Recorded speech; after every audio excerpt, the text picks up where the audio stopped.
introduce Jeff Dodge from Insight, who is powering this third session of the conference. Jeff, are you there? I am here. Over to you. Thank you so much. I'd like to share my screen with everyone. First, thanks everyone for attending. Very pleased to be here.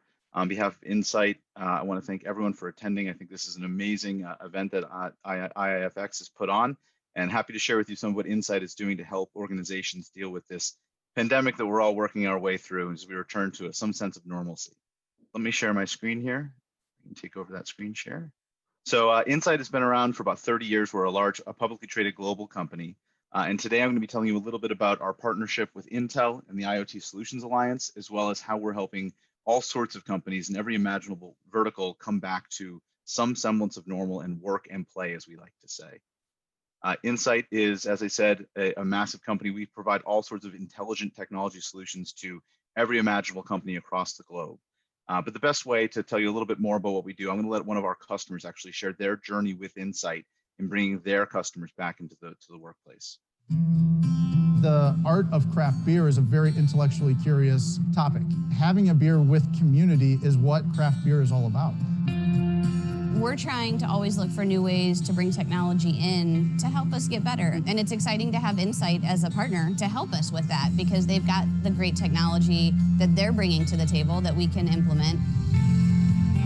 So Insight is a global systems integrator. We really focus on complex enterprise solutions. The Insight IoT connected platform provides one holistic view into that IoT ecosystem to really control, monitor, and manage, and make decisions upon your IoT ecosystem.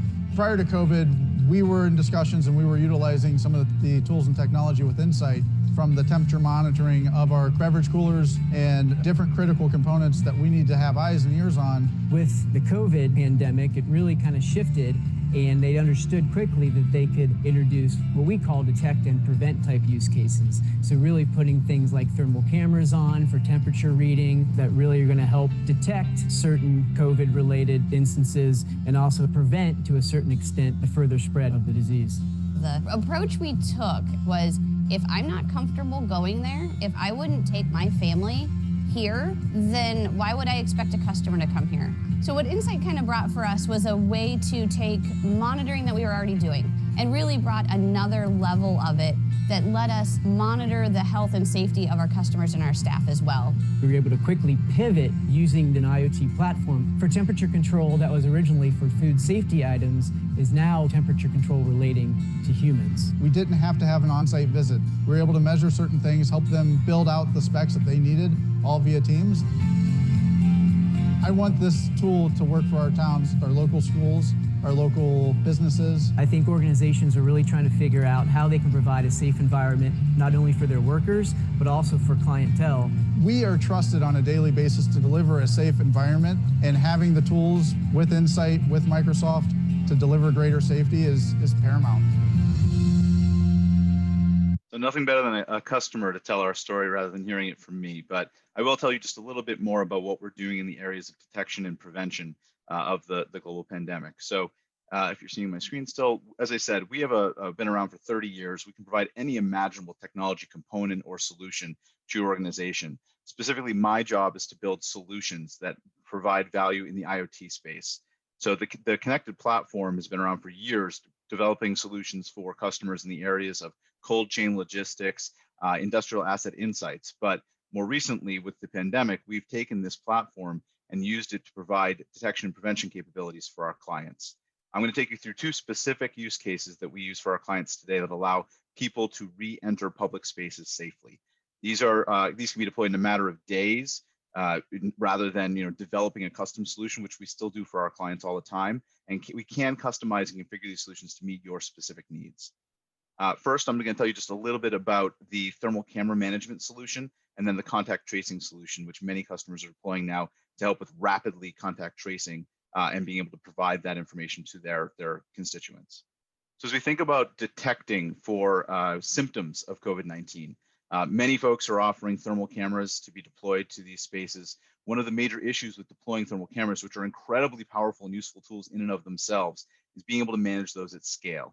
I'm sure many of you can imagine trying to deploy tens, if not hundreds, if not thousands of cameras across various sites, entrances, passageways. What we can do with the connected platform is manage all of these holistically.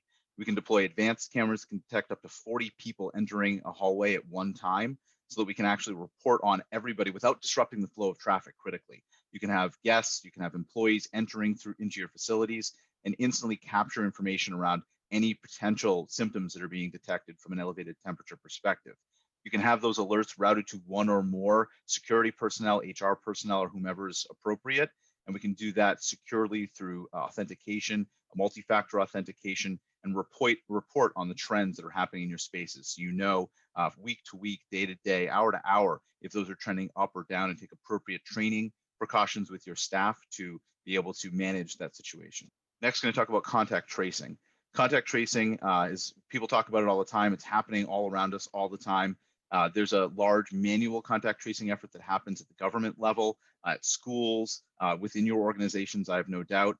It's a very labor-intensive process and unfortunately time-consuming process, and losing hours, if not days, sometimes weeks of actually, and the precision of being able to determine who, in fact, when John Doe did report to your organization that they had a positive COVID test, how do you find all the folks that John came in touch with?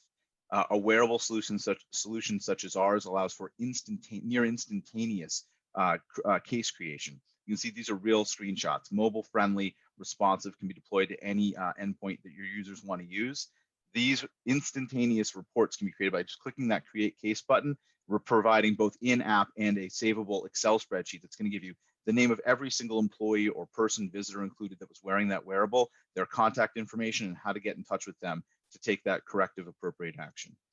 So what I want to leave you with here is that the connected platform was not designed for COVID detection and prevention, but it can be leveraged for both that and any other use case that you might have. And it's extensible to adapt and customize to however you want to utilize it in your space for use cases that are not necessarily COVID related, because we will come out of this pandemic and we will come out of it soon, I have no doubt. But the IoT Internet of Things is not going anywhere. This sensor data is incredibly valuable to you and your organization in a world that beyond COVID as well. So with that, I want to thank you. Feel free to reach out to connectedsolutions@insight.com for any additional information, and enjoy the conference. Thanks so much.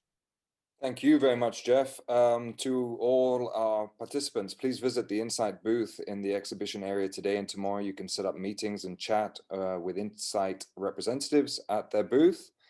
So please go head on over there.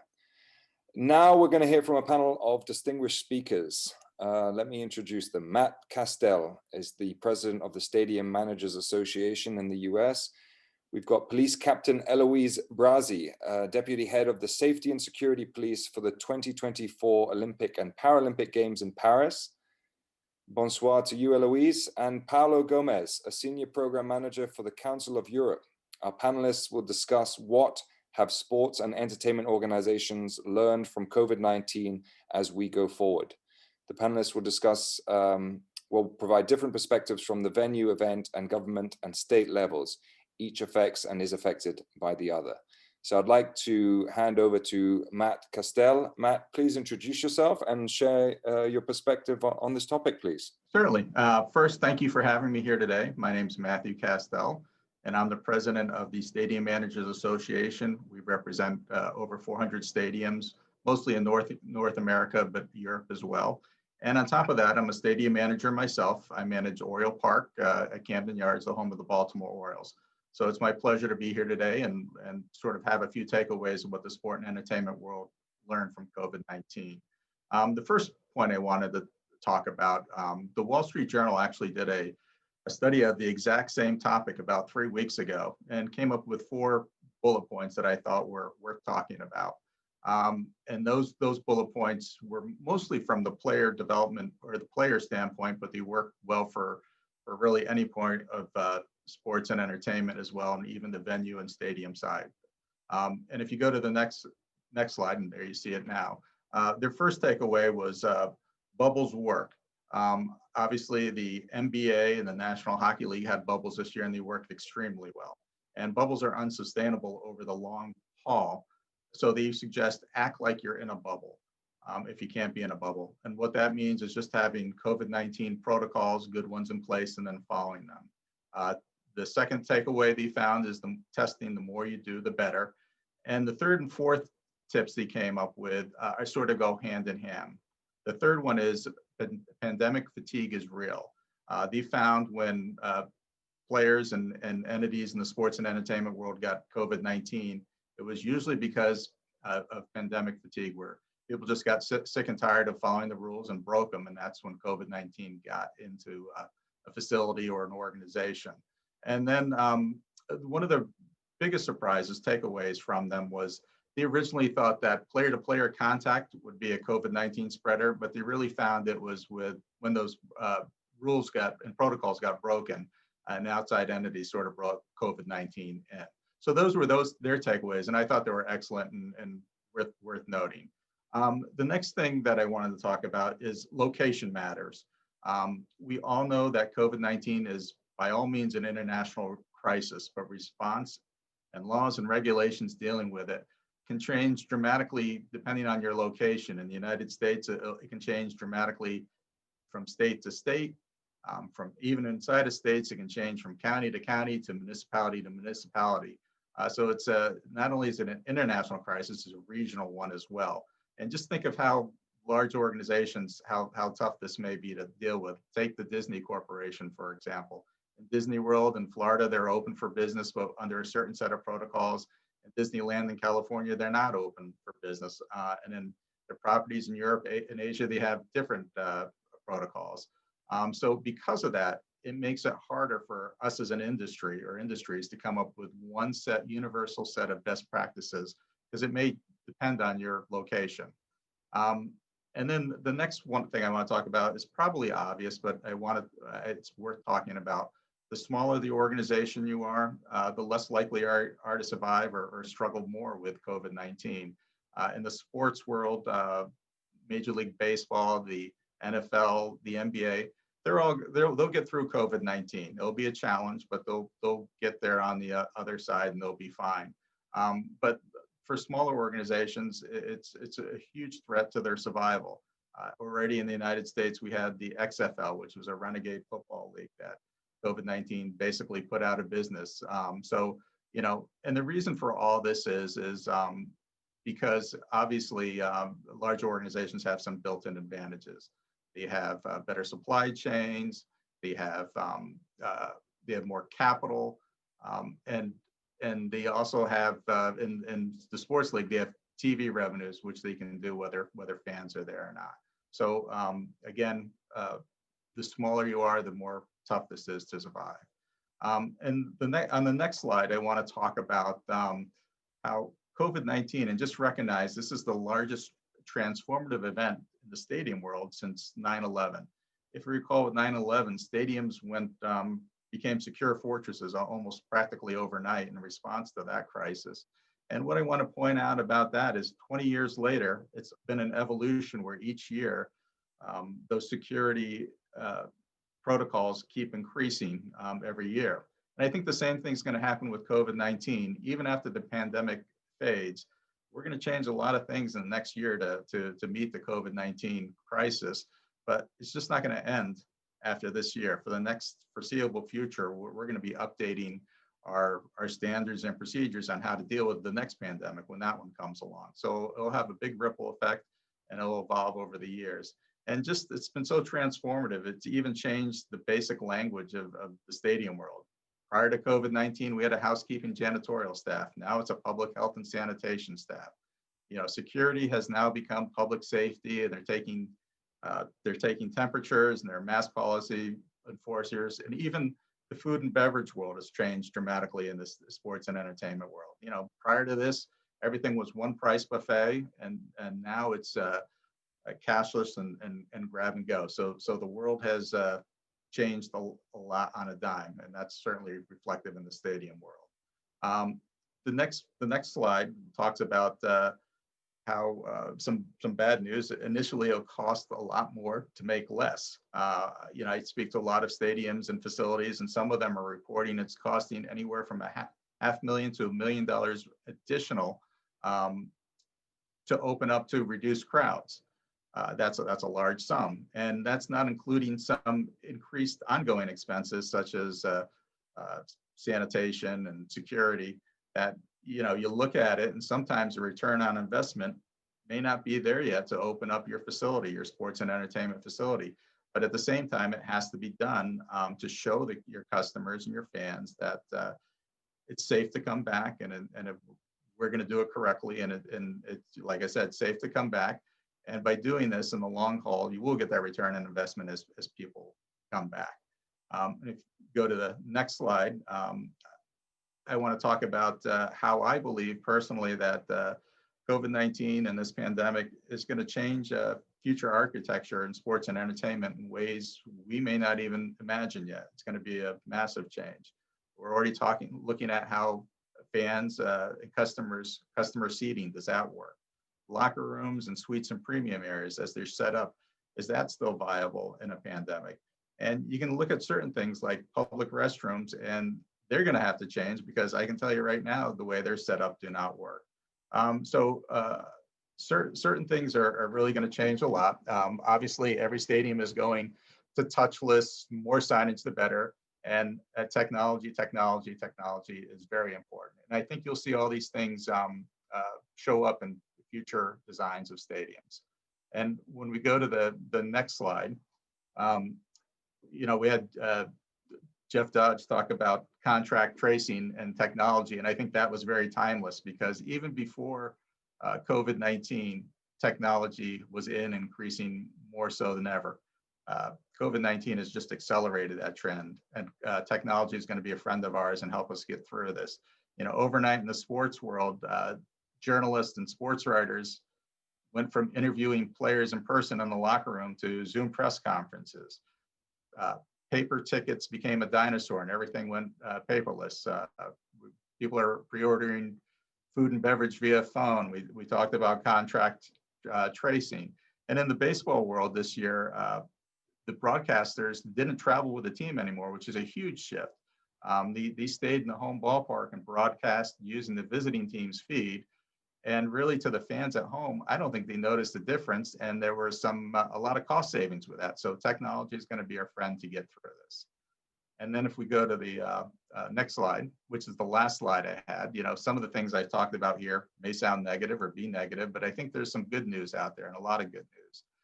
The pent-up demand for sports and entertainment content, I believe, has never been higher. It's just a matter of us finding the way to get that content to our fans and customers, and in a way that they feel safe and comfortable. And once we do that, I think we're going to be in a really good shape and be on the road to recovering and be where we were, and if not exceed where we used to be before the pandemic. So I thank you, and I appreciate everyone's time, and I'll go on to the next presenter. Thank you very much, Matt. Let's bring in Eloise now into the conversation. Eloise, you are part of the Paris 2024 Olympic and Paralympic Committee. Please introduce yourself and share your perspectives on this topic. Yes, good evening, ladies and gentlemen. Bonsoir in French. I'm a French police officer. I'm working for the French Home Office. So I'm not exactly part of the French 2024 Olympic and Paralympic Committee. I am working for the French states with the French Olympic and Paralympic Committee. So I will begin my quick and brief presentation. Please, next slide. I am going to talk with you about the Tour de France and Roland Garros, who are a main important sportive tournament in France this summer, and where some experimentation have been done with COVID-19. So on the next slide, you can see that for the Tour de France, the organizer, ASO, Amaury Sport Organization,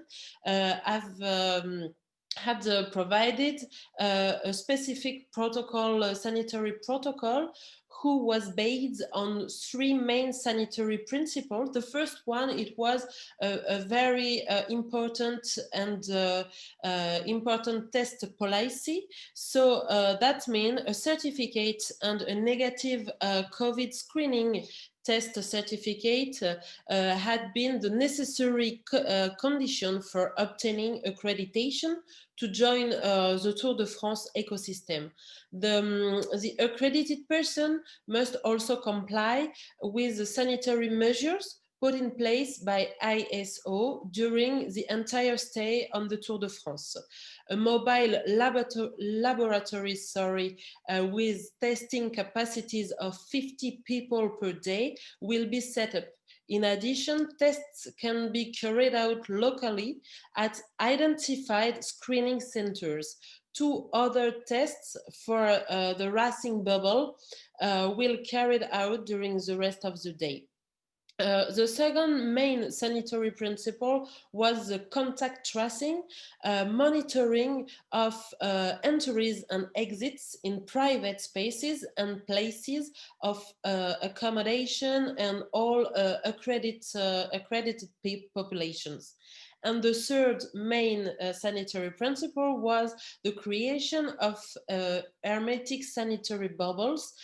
It's a division of the different populations categories within the organizational ecosystem into hermetic sanitary bubble with a drastic limitation of interactions between families. The objective of this bubble structuring will be to limit interactions between families and to be able to easily isolate suspected cases. The bubble racing was sanctuarized and the subject of a more drastic protocol. On the next slide, you can see that in fact it was in 3 points. One time was taking into account the health protocol and prevention documents. Then teams, partners, and service providers had to carry out a pre-test COVID test 5 days before coming on the race. And the third time was granting of accreditation and determining work bubbles. So these work bubbles are four. On the next slide, you can see the fourth bubble. The first and the most important one in the bubble racing. It's dividing in two bubbles. The 11th one, it was the teams part, so and the reservation to the teams. The second level was for the official people. And then you have the bubble for the public on the site and public on the race course. We have to mention that in France, the Tour de France is a very popular moment where public is always on contact with the teams, with the cycling. And it's very important, this contact between the athletes and the public. But this year, it was totally forbidden to have any contact with the cycling. Even if when I went to the Tour de France as a police officer, I could have any photo with the cycling because the bubble was really hermetic. The third bubble is the press and media bubble. Is the same thing for the press. Usually the press can have some contact and physical relation with athletes and team, but this year it was totally forbidden. They were behind barriers and they had some delimited box where they had to wait for athletes where they came to make their interview. And the fourth bubbles was reservation for the organization and the caravan. So for Roland Garros, the next slide. Roland Garros, it was a bit different. They had also a bubble system, but on my presentation, I would like to show you and to talk to you very briefly about the technological experimentation, which was the lead during the tournament. It was based on the safety issues and the security issues that you can see on this slide.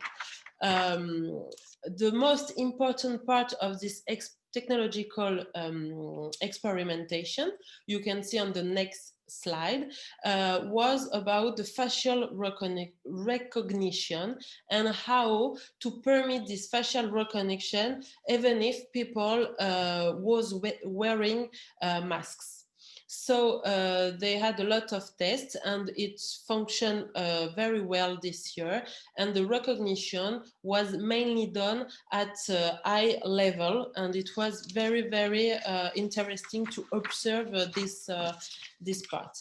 So on the next slide, you can see that in the technological part, Roland Garros wanted to focus on 4 main important technological services. Just a brief parenthesis to tell you that my state position does not allow me to tell you some companies or name of companies. So I will continue without the name of companies. So one of the first main important technological tools was for the flow analysis and management in order to reduce waiting times and risks of contact and contamination. The second tools was the creation of sensors placed along the pedestrian way from the subway exit. The objective was to anticipate the arrival of spectators, to open additional filtering line to absorb more quickly the flow. The sensor detects all Bluetooth, peripheral and Wi-Fi, except vehicles that filtered through speed, for example. The third tool was a new module that the identification of areas where infected individual may be and therefore virus transmission. This is a projection from theoretical calculation. So it's an autonomous wireless sensor network. This system are made to be autonomous and adapted to the topology of the place. For example, free field or constrained field. It works also underground, but it depends on the length of the underground. And the first tools was the dematerialization of the Roland Garros countermark to limit as much as possible physical contact. For example, for the first visit, the visitor hands up his tickets and ID, whereas the security gives a countermark. Control of these elements is done by IA on the basis of a web application. So for me, on the next slide, for the organization of the 2024 the Olympic and Paralympic game, all this experimentation are very interesting. And now we are all, still at the beginning of our work. Is a huge work, but we are still at the beginning. So now we just know that we have to take in consideration of the risk of pandemic within the national risk analysis. For us, it's a new job for the national risk analysis. Then for the organizers, the national committee, they have now to make a recruitment of medical teams to enforce the sanitary protocol setup for spectators, athletes, and staff. And to conclude, we have to take into account the financial risks generated by the risk of pandemic, both from an insurance point of view and in the increase on the logistics costs. But also we have to take into account the financial consequences of this pandemic, because now our financial power is less than before. I thank you very much to hearing me. Thank you.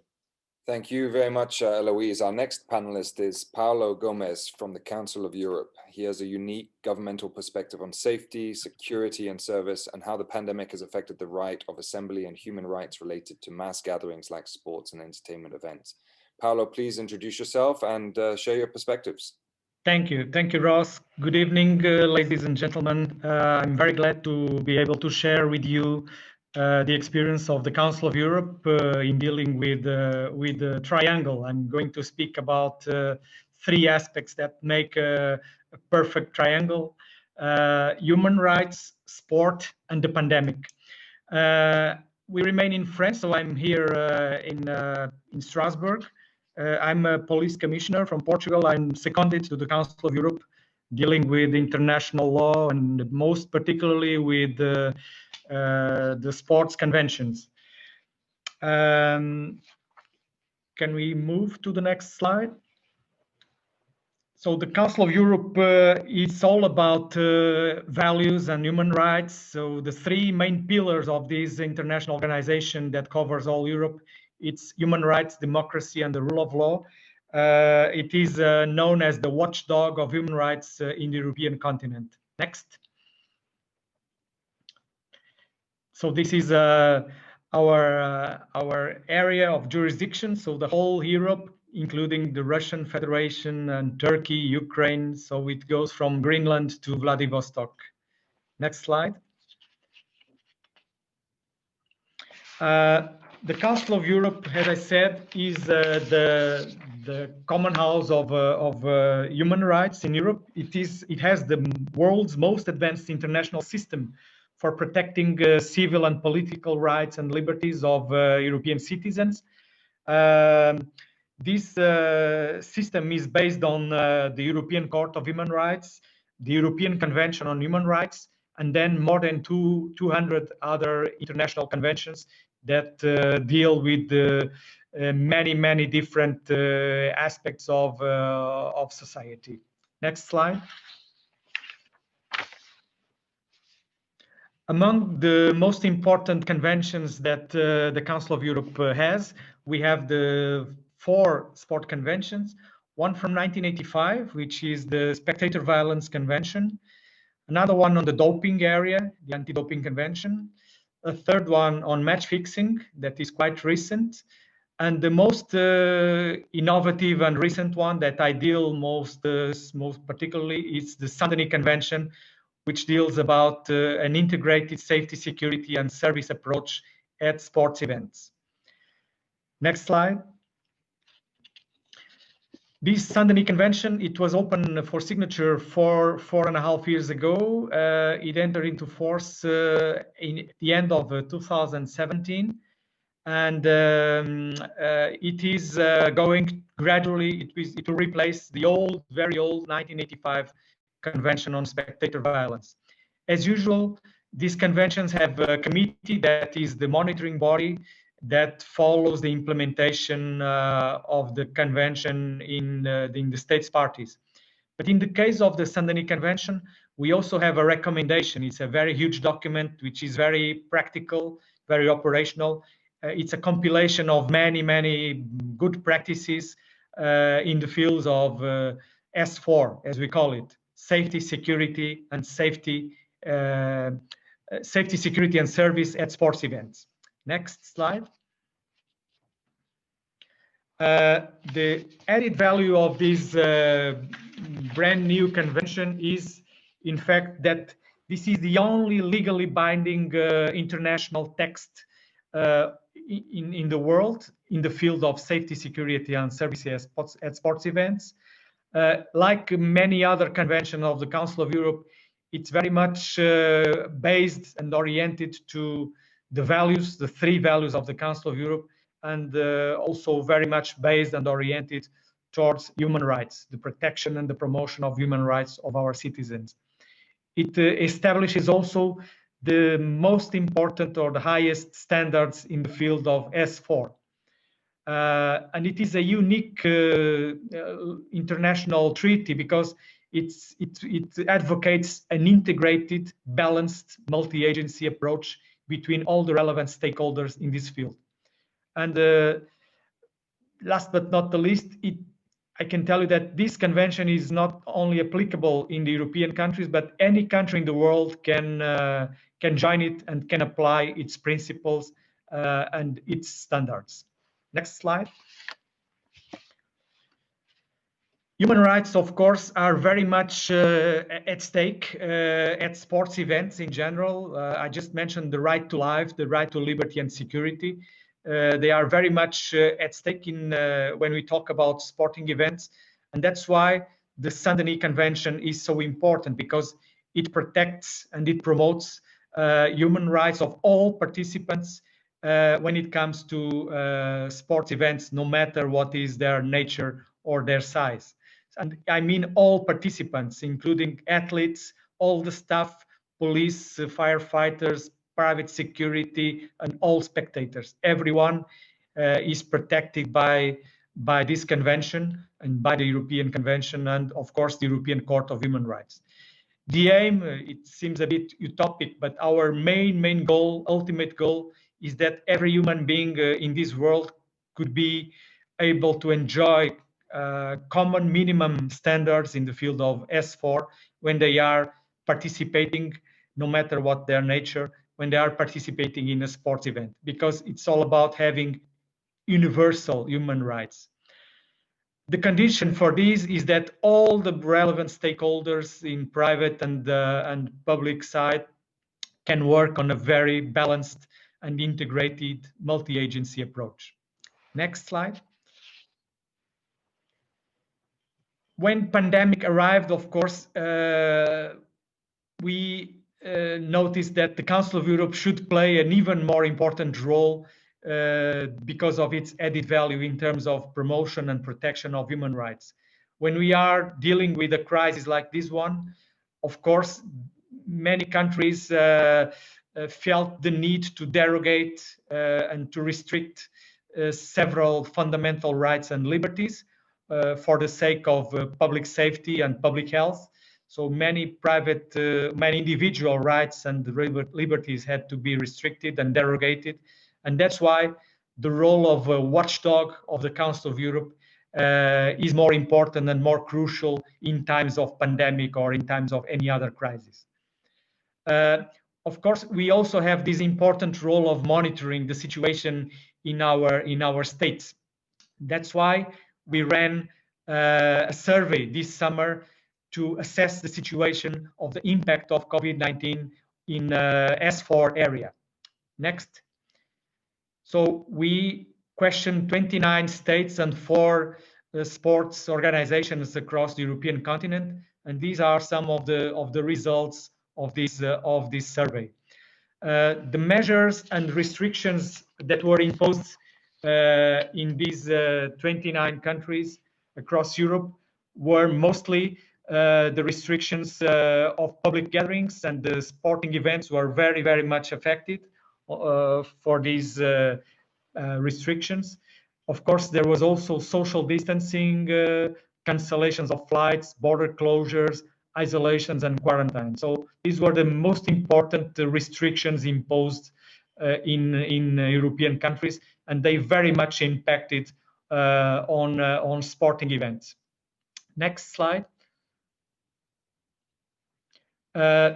If we compare the moment of the lockdown, so from roughly from March to June and afterwards, because this survey was launched from June to August, we can see that indoor competitions were very much affected, like outdoor, but outdoor competitions could be resumed after the lockdown. So we could notice that after mid-June, many competitions, outdoor competitions, could be resumed, and the season sports seasons could be ended in a rather normal way, if we can call it. Next. We also asked which stakeholders were consulted during the decision-making process of resuming or not resuming, namely the European Soccer League. And as we can see here, football authorities or sports authorities in general, like associations, leagues, and clubs, were consulted, of course, in most of the countries. The police was consulted in more or less half of them, which is not which is a bit surprising. But what is more surprising is that only in 5 out of 24, in only 5 of the countries, the supporter organizations or the fan organizations were consulted in this decision-making process. So there is a vulnerability here. The fans were not as much consulted as they should be in this decision-making process. That is something that we need to address in the future, to engage more, to make supporters or fans participate more in all the process of decision-making. Next slide. Of course, this is not a surprise. In 86% of the countries, there were sanitary precautions implemented in closed-door matches, namely in soccer, in major soccer stadia. So sanitary protocols were implemented in the vast majority of closed-door matches. Next.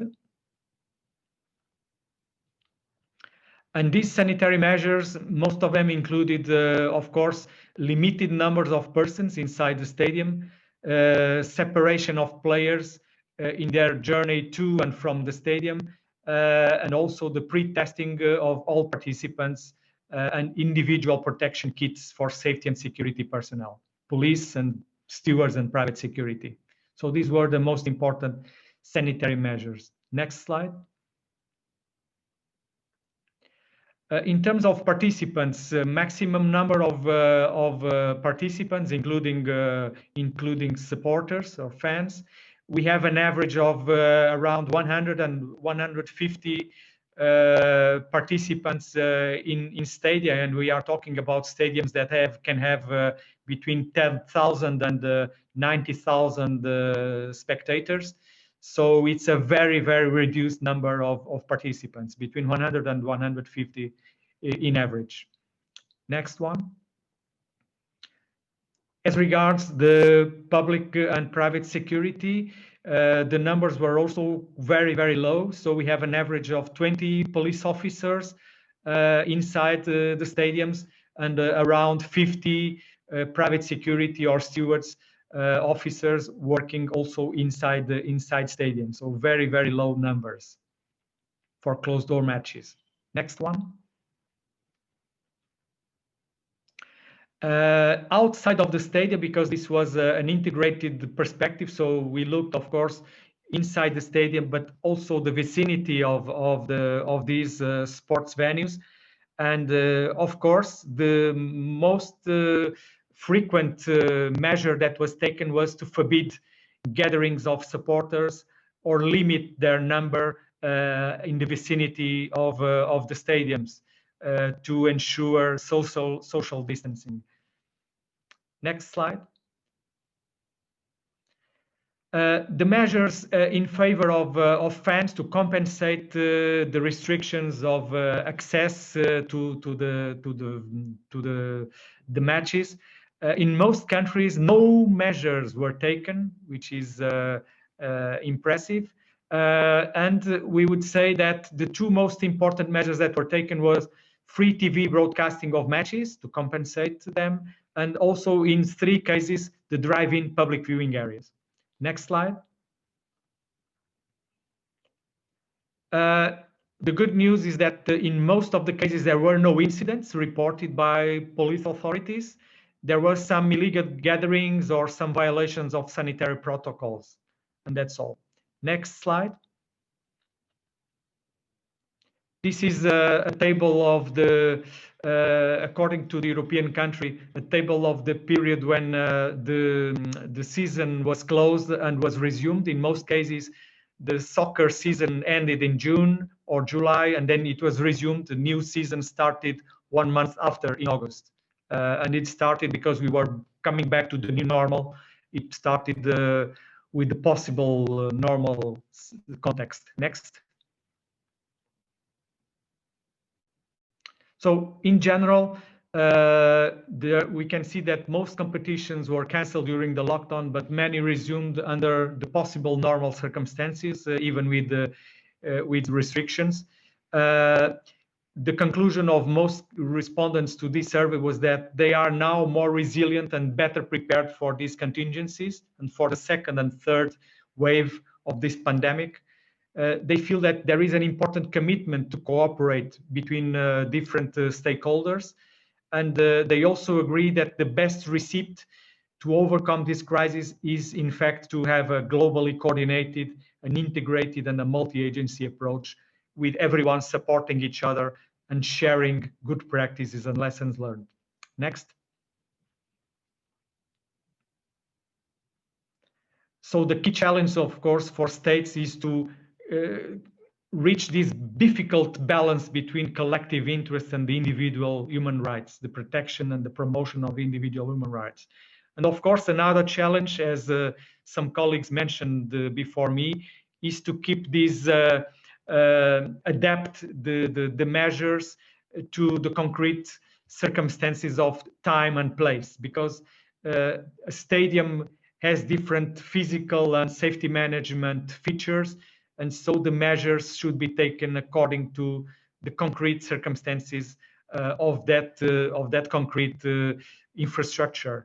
And the measures, restrictions taken at national or regional level can be perceived as illegitimate and can be difficult to be accepted by people.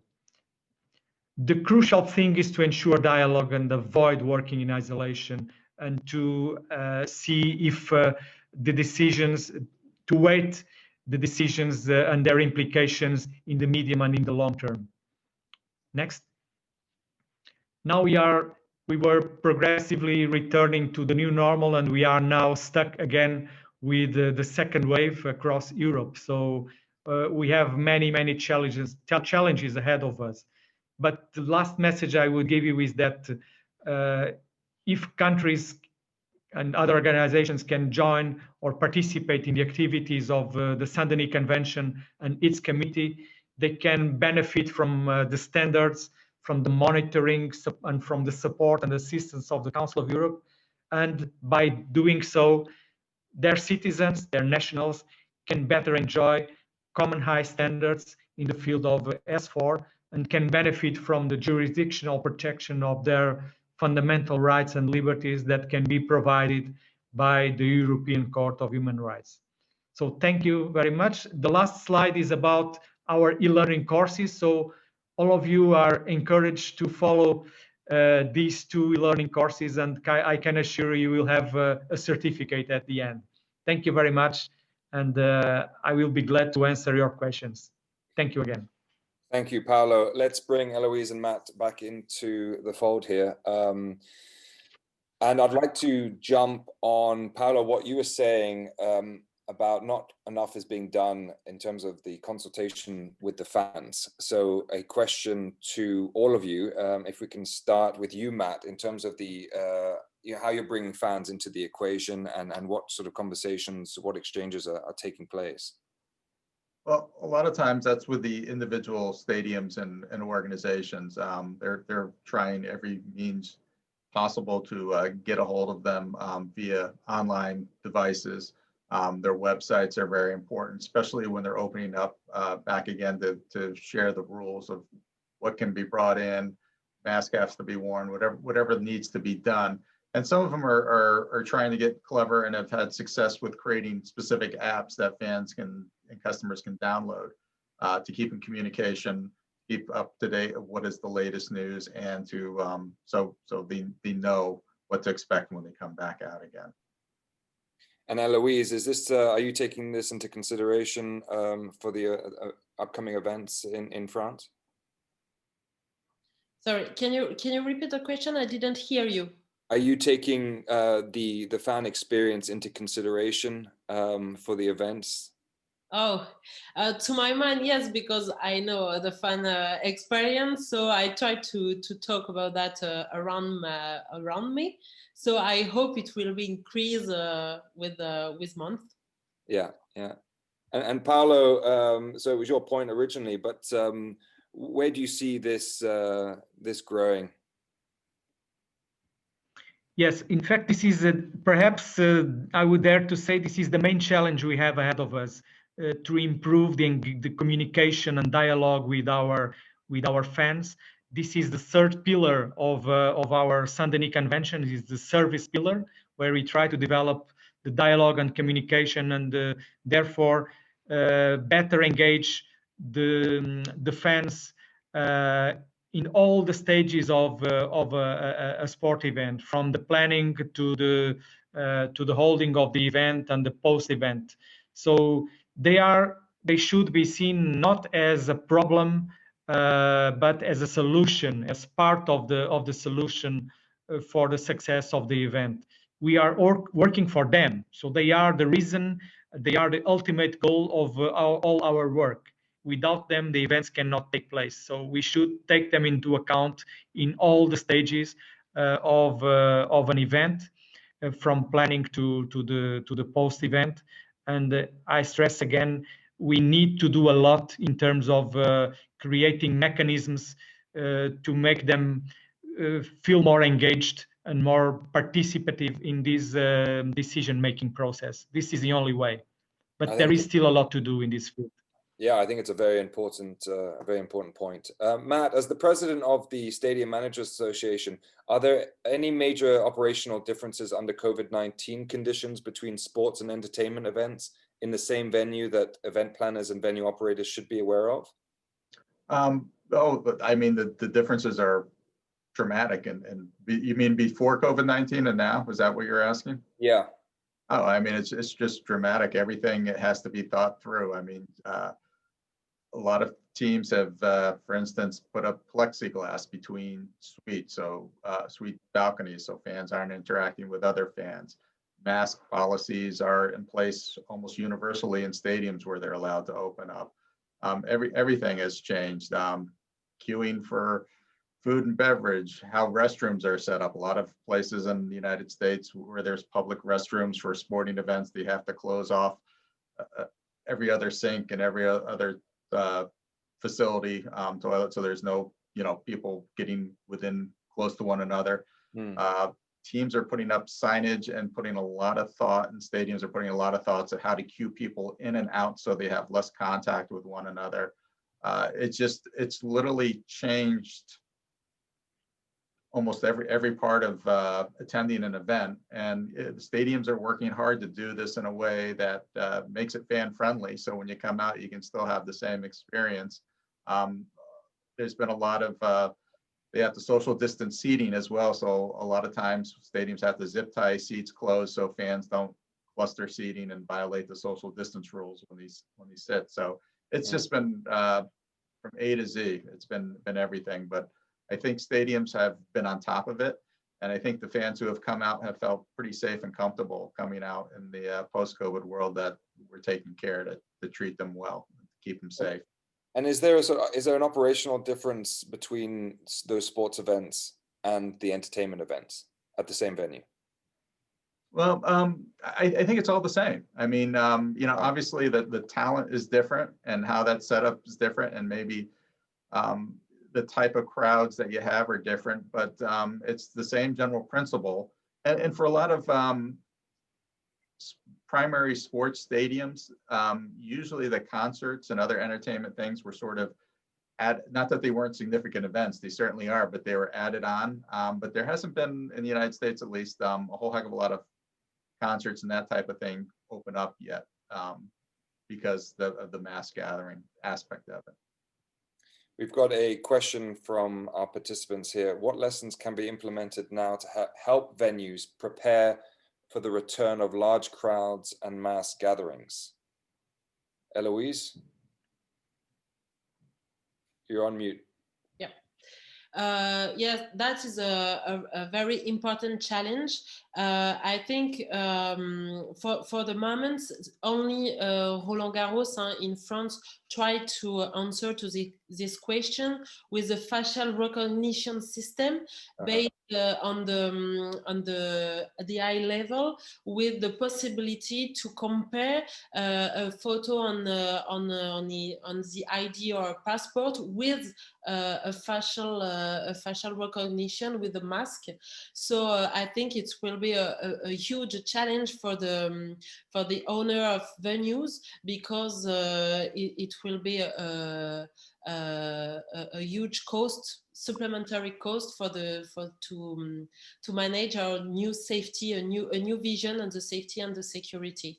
But today it's very difficult, for example, in France, to know how to manage with that, because we don't know how many people will be authorized in the stadium, for example, and how to manage the queuing with this new component. Paolo, do you want to jump on that one? Do you want to expand on that one from your perspective? Yes, I'd like to touch upon the issue that I mentioned very briefly, which is about risk assessment and the implementation of proportionate and adequate and necessary restrictions. So it is very important, and some agencies in Europe are working right now on that. Today I had a discussion with colleagues from Sports Ground Safety Agency in the UK.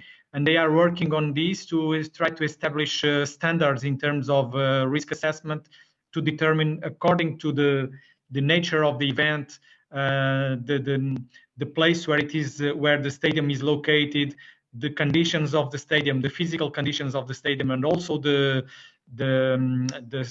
safety management operations structure.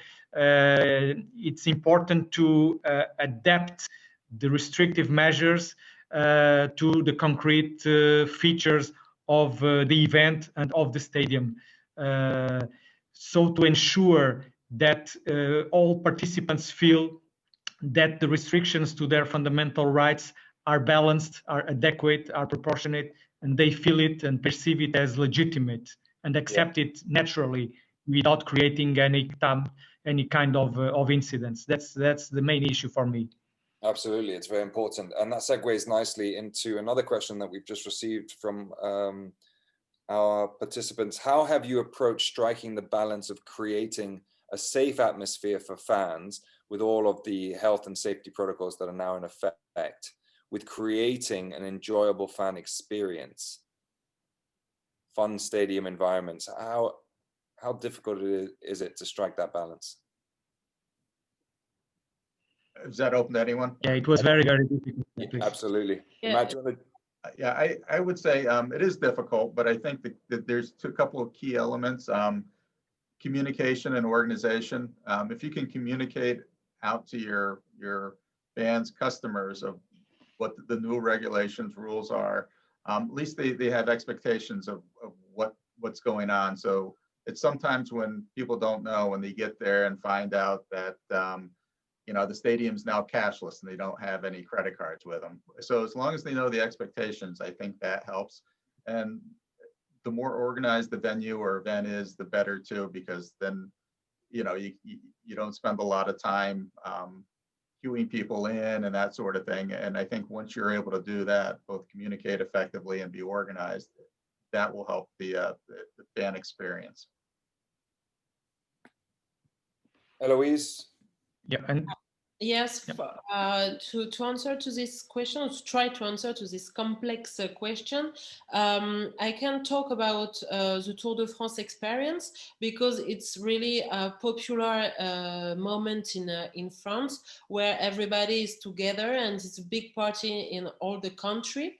So this year it was very particular, but I think the organizer and the French police also try to maintain this spirit of happiness during the event. So obviously everybody was wearing masks, and the social distancing must be respected. But the caravan, it's like all the cars before the race, which gave some goodies, were always there with music, and everybody was happy. Clearly it was different. It was not the same thing as usual, but the race has done. Athletes were happy, and the public also. So I think we have fans also have to integrate that for a while. It's not for the life; it's just for a while. The experience will be different also, but it should be a party and very nice. And I hope I was clear. Yes, you were. Paolo, would you like to add to that? Yeah, just to reinforce the importance of new technologies, so they can play a very important role in helping creating these convivial and very welcoming atmosphere for our fans, as it was mentioned before. If people can use the new technologies, everyone has today a mobile phone, so if they can have access to Wi-Fi in a stadium, if they can have access of different types of relevant information through their mobile phone, they feel much more safe and secure and more welcomed, and they behave accordingly, more peacefully, and they cooperate much better. Are we in a situation where, you know, we're potentially causing extra confusion if we've got, say, you know, a certain protocol being used in a stadium in you know, one part of the world, but not in others? Likewise, if we've got events using certain protocols and other events not, presumably there's got to be some sort of, you know, uniform approach to this. That goes out to Matt. How about you? Well, I think it kind of touched on that in the presentation. That's the challenge, that every region may have their own rules. So I think there's kind of a general set of best practices that most stadiums and venues are following, but it's just a matter of modifying it. Some are going to be more strict than other regions. And then it's also an individual stadium and event decision as well. You know, your local region may have less strict standards than other regions, but you may decide to follow stricter standards because you feel that's better for public safety. So there's a lot of considerations that have to be taken into account. And, you know, just sort of look at, that's why the Stadium Managers Association and other associations like ourselves are helpful, because we get our members in touch with one another. So you can discuss with other groups about what they're doing, and from that learn from each other as well. And Paolo, that brings back to the, you know, the point of respecting the fan and communicating with the fan, so that you know, you can learn from, you know, their experiences firsthand. Have we got any other questions from the participants that the speakers, have you seen any? Okay, so this one here, before we end the session, what are some of the key, and each of you can have a crack at this one. What are some of the key takeaways that the audience should remember to help them prepare for the return to work, play, and spectate in sports and entertainment venues? Paolo, do you want to start? Yeah, as I said, the most important issue is that the relevant stakeholders, be they private or public, local, regional, national, international, that they keep communicating as much as possible, sharing their knowledge, their experiences, their good practices and lessons learned. That's the only way. For a global crisis, we need to have a global response. So all the resources, all the energy, all the knowledge available should be further shared, so that we can learn with each other, and that's the only way forward. Matt, what about yourself? What are some of the key takeaways? Well, I think one of the key takeaways is whatever your organization is, whatever your facility or venue is, make sure you have good protocols in place, and then follow them. You know, do your best to follow them, because if not, you're gonna think you're making progress, and then something's gonna happen, and you're gonna go right back to square one again. So, you know, develop those good protocols and then follow them. And I think that's to me the key takeaway, and that's the only way to move forward. And to Eloise. Yes, but for me, it's the same that for Polo and Matt, that we have to continue this kind of conference where everybody can share his own experience to create a common culture of the safety protocol to improve ourselves, because everybody has a lot of things to learn about that. And also maybe we have to manage the technological aspect, which is the most important, I think, today and for the future, to manage also the health protocol and the security protocol, and to combine both of them, and to permit to the fan to have a nice experience. Yes, absolutely. Well, if there's nothing else from the floor, I'd like to take this opportunity to thank you, Matt, Eloise, Paolo, for your presentations and the rich discussion today.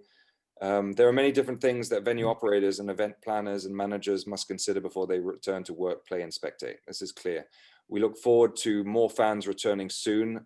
We greatly appreciate you taking time today to help us better understand the tough lessons that sports and entertainment industries have learned and continue to learn because of this pandemic. So thank you very much. Thank you also to Insight, whose generous sponsorship made this presentation possible. And thank you to all of our participants for attending the third session of the conference. Please take time to go over and explore the the digital ecosystem that we've created. Over the next 2 days, please visit the sponsors at their booths and hang out in the exhibit areas where you can meet up and you can chat with each other. Also, make sure that you fill your digital swag bags with all their offerings. You can also schedule meetings with the representatives of each of the sponsors at their booths. We invite you also to join IIFX and other sports and entertainment fans and professionals as we try to build a path forward. So please follow us on our social media platforms and visit our website, iifx.org. Thank you very much to our panel of experts, and we'll see you at the next session.